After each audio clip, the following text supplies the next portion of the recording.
Get out. Paying bills doesn't make you family. That's what my father spat at me across the Thanksgiving table. His voice cut sharper than the carving knife, silencing the clink of silverware and the soft hum of conversation. And then my mother twisted the blade. "You're just jealous of your brother," she whispered, almost tenderly, as though her cruelty needed a gentler delivery. I smiled.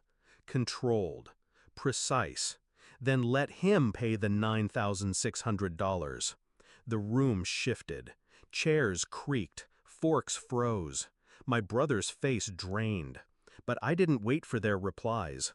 I excused myself, walked upstairs, and began shutting the house down. By morning, there would be cops, tears, chaos, and for the first time in years, I would finally breathe. It hadn't always been war. I was 12 when my father first told me, "You're the responsible one." My brother Ethan was the golden boy, charming, careless, adored. He crashed cars, racked up debts, dropped out of college, yet he was still the future. I was the fallback, the fixer, the invisible scaffolding that kept their little kingdom upright. When Dad lost his job, who covered the mortgage? Me. When Mom needed her credit card bills paid, whose account got drained? Mine. When Ethan blew through money like oxygen, who bailed him out? Always me. They dressed it up as helping the family. But families repay love with love.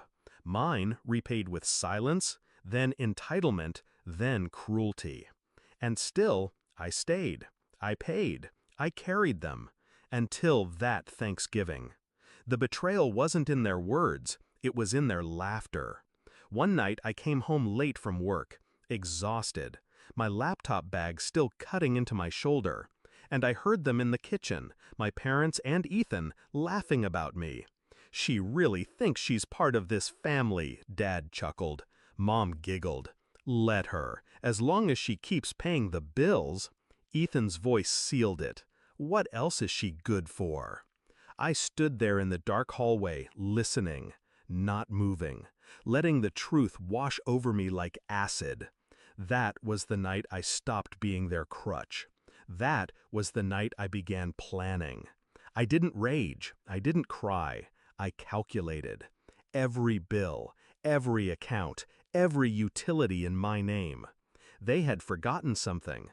Power in a house doesn't come from who sits at the head of the table. It comes from whose name is on the wires, the pipes, the roof. For years, I'd kept the lights on, the heat running, the fridge stocked. Quiet, invisible labor. But invisibility cuts both ways. They never noticed whose signature made their lives possible. I was done being invisible. So, on Thanksgiving night, after Dad's command and Mom's whisper, I excused myself and went upstairs. One by one, I logged in. Gas, canceled. Electric, canceled. Internet, canceled. Water, canceled. The mortgage, already shifted back to them. The credit card auto payments, terminated. Every account they had leaned on for years, I cut the cord. But I didn't stop there. I gathered the receipts, the proof of every bill I'd covered, every month of rent, every utility, every medical copay. Neatly organized. Timestamps, statements, my name on every line. And one final envelope, the $9,600 I'd just paid to keep the house from foreclosure. Their house. Evidence of my silence, my loyalty, my betrayal by them. I placed it all in a folder, sealed it, and set it on the podium in the living room where I knew the morning chaos would unfold. At dawn, the screaming started. "No heat! Why's the water off? The Wi-Fi isn't working!" Panic spread through the house like fire. My brother cursed, Dad stomped, Mom wrung her hands. That's when the knock came. 2 officers, polite but firm. The credit union had flagged suspicious activity, the sudden mortgage transfer, the pulled payments. They were there to confirm residency, to investigate. My parents stood frozen as I descended the stairs, calm, folder in hand. "Officers," I said, voice steady, "perhaps this will help." I laid the evidence out like a prosecutor. Every bill I'd paid, every debt I'd cleared, every responsibility they'd shrugged onto me. And then the 9,600, paid not out of love, but out of survival instinct.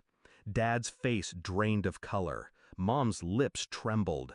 Ethan stuttered. The officers exchanged glances. "So you've been financially supporting this household?" "Yes," I answered simply. "And last night I was told I'm not family, that I should get out." The silence that followed was heavier than any shout. Dad tried to bluster, "This is ridiculous," but Mom's tears betrayed him. Ethan's clenched fists betrayed him. They had no defense.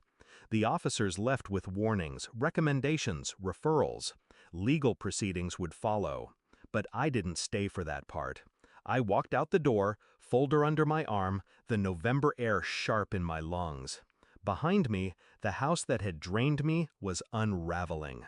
For once, the chaos wasn't mine to fix. And the beauty of it? I hadn't lifted a fist. I hadn't shouted.